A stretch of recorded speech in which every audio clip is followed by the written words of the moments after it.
Bonjour à tous, ravi de vous retrouver pour le 3e épisode de notre panorama consacré cette semaine au Grand Bivouac. Nous sommes toujours à Albertville et aujourd'hui je suis avec Nicolas Reynaud, président de la Fédération française des clubs alpins et de montagne. Bonjour. Bonjour. Merci d'être avec nous et puis on est également en présence de Freddy Maignan, président de Mountain Wilderness France. Merci également d'être avec nous. Bonjour, merci à vous. Le Grand Bivouac met à l'honneur des auteurs, des films notamment de montagne et une des thématiques les plus récurrentes ces dernières années pour la montagne, c'est le réchauffement climatique.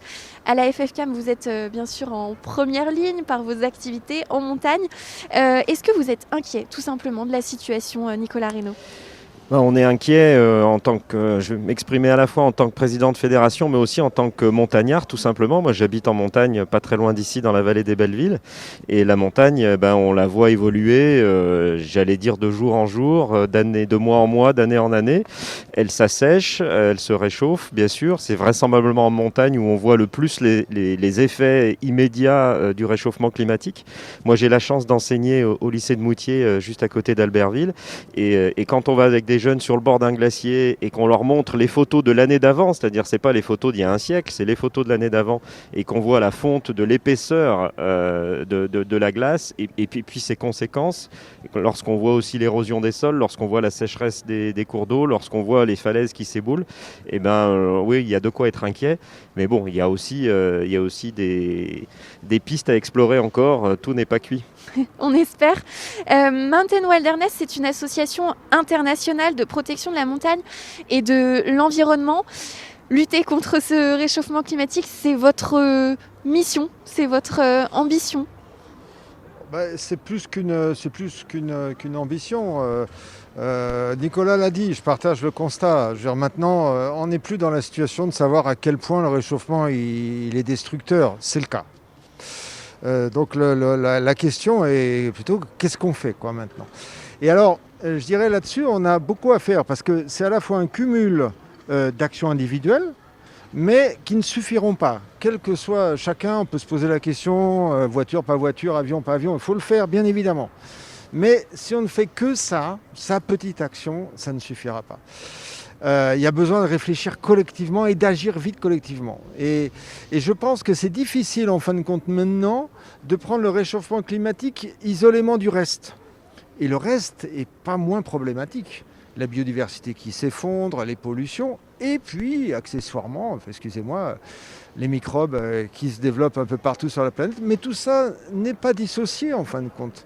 Est-ce que ça pose pas des questions de fond ? Est-ce qu'on n'a pas été, moi la question je dirais presque philosophique dont je me pose, c'est est-ce qu'on n'a pas été des utilisateurs de la planète comme on est des utilisateurs de la montagne, un peu en position dominante, on aménage, on utilise, et en fin de compte, est-ce que la montagne ne serait pas d'abord un terrain de vie que l'on respecte et dans lequel on recherche une harmonie. Et alors là, ça pose la question de quelle pratique en montagne, quel comportement on a individuellement et collectivement. Et donc je trouve que la situation est à la fois grave, inquiétante et en même temps pleine de potentiel parce qu'en fin de compte, elle nous questionne collectivement sur qu'est-ce qu'on fait maintenant et qui nous sommes sur Terre. Accessoirement, c'est des petites questions, mais quand même. Vaste question. Est-ce que justement à la FFCAM, vous encouragez, que ce soit vos licenciés, les clubs, les refuges aussi que vous gérez, à agir pour la préservation de cette biodiversité, de cette montagne ? C'est quelque chose qui est, j'allais dire, dans l'ADN du club alpin depuis 146 ans, depuis sa création, la protection de la montagne et quelque part à la fois sur l'aspect environnemental mais aussi sur l'aspect sportif parce que ce sont aussi nos terrains de jeu.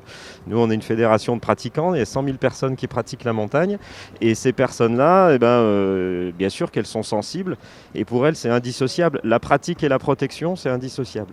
Et je crois que Freddy a raison, il y a une question il y a plusieurs perspectives en fait à avoir vis-à-vis de nos licenciés ou vis-à-vis de tout ce que l'on peut faire du plan d'action qu'il faudrait qu'on mette en place.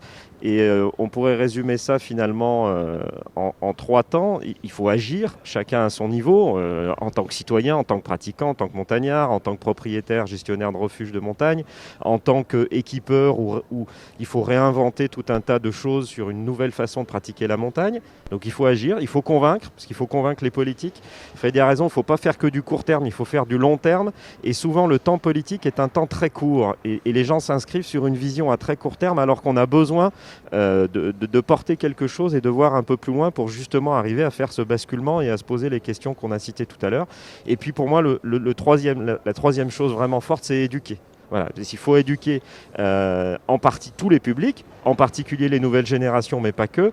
Et ces nouvelles générations, je peux vous assurer que pour travailler avec elles au quotidien dans mon établissement, parce que moi je forme des jeunes au métier de la montagne, ces nouvelles générations, elles sont hyper sensibles à ces questions, elles ont des trucs à dire, elles ont des trucs à faire, et il faut leur donner aussi une partie des rênes et une partie des solutions du problème. C'est cette génération qui les a déjà trouvées et qui demande que ça, d'avoir un peu plus un meilleur rôle à jouer pour pouvoir les mettre en place. Voilà, donc nous on essaie d'agir à la fédération sur ces 3 champs, agir, convaincre et éduquer. Mais est-ce qu'on va réussir à aller assez vite ? On avait l'impression que c'était plutôt loin de nous. Depuis quelques temps, on se rend compte que c'est quand même demain. On va le voir, et ça se voit de plus en plus, ces problématiques. C'est même pas demain. C'est déjà aujourd'hui. Non, mais on y est.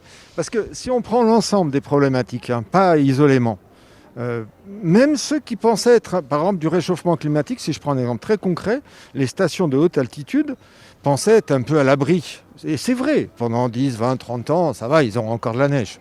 Sauf que dans tout ce qui se détraque et qui est lié, et qui sont liés, si on prend la station de Courchevel-Méribel, ils sont obligés de prévoir un budget de moins 40% en 2021. À cause du Covid, d'accord, mais est-ce que le Covid, c'est un problème qui est tombé du ciel ? Non, il est peut-être lié à notre activité sur Terre. Donc on est déjà dans le mur. Alors, est-ce qu'on a le temps ? Moi, je pense qu'il y a des sacrées opportunités, en tout cas. Par exemple, en ce moment, on n'arrête pas de parler France relance de la montagne. Je suis complètement d'accord. Mais relance de quoi ? Est-ce qu'on relance comme avant ?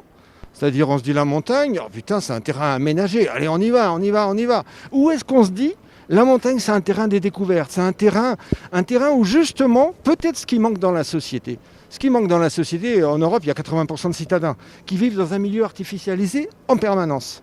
Ce contact avec la nature, cette question du rapport au vivant, là la montagne c'est un terrain... C'est bien plus qu'un terrain de jeu même. C'est un terrain de découverte, de compréhension de la planète et de qui nous sommes. Mais en fin de compte, on est une richesse. Nous sommes une richesse, la montagne. Si on la limite à la luge d'été et au téléski, c'est un peu court, quoi. Et peut-être que c'est pas ça la relance. Vous allez prendre part à une conférence sur ce thème ici au Grand Bivouac. Est-ce que ce genre d'événement vous permet aussi de sensibiliser sur cette protection, ce besoin de protéger notre milieu ? Mais tout ce qui touche au public est intéressant et puis aussi aux décideurs, aux institutions et aux politiques parce que comme je le disais tout à l'heure, il faut les convaincre de changer de braquet quelque part ou de changer d'échelle sur les ambitions et les projets qu'ils portent parce que souvent c'est vraiment à court terme. Nous on essaye par exemple à travers le réseau de refuges de travailler sur un développement de la montagne 4 saisons. On parle beaucoup de développement de la montagne 4 saisons et c'est des vrais enjeux pour s'adapter au réchauffement climatique sur la pratique de l'alpinisme par exemple. Freddy qui a gardé le refuge du Promontoire pendant 10 ans, il le sait bien, il faut qu'on s'adapte. Sauf que pour ouvrir un refuge, pour rénover un refuge qui va être ouvert 10 mois sur 12, c'est pas la même chose en termes de technique qu'un bâtiment qui va être ouvert que l'été. Et on a besoin de vraies lignes politiques pour nous aider à faire ça, et on a besoin que ce soit l'ensemble du territoire qui inscrive dans son programme une pratique de la montagne 4 saisons, parce que s'il n'y a que les refuges et qu'il n'y a rien d'ouvert en bas, ça ne va pas marcher. Et souvent on entend ces beaux discours, la montagne 4 saisons, mais quand on regarde derrière, il n'y a pas les actions qui vont avec, parce que c'est des actions qu'il faut mettre en place sur le long terme et qui sont coûteuses. Donc ces événements comme ça, pour nous, ils nous permettent à la fois de toucher le public et à la fois de toucher les politiques, et c'est ça aussi qu'il faut arriver à faire quand on est une des institutions comme les nôtres. Pour Mountain Wilderness, c'est aussi important d'être présent sur ce festival ? Ouais, d'abord pour se rendre compte... Pardon. Il ne faut pas oublier le micro. D'abord pour mesurer à quel point on est d'accord entre acteurs de la montagne. Et c'est important, c'est pas négligeable. Parce que au regard de la gravité de ce qui se passe, moi j'ai jamais connu dans ma vie ce niveau de gravité, il ne s'agit pas simplement de bien faire chacun.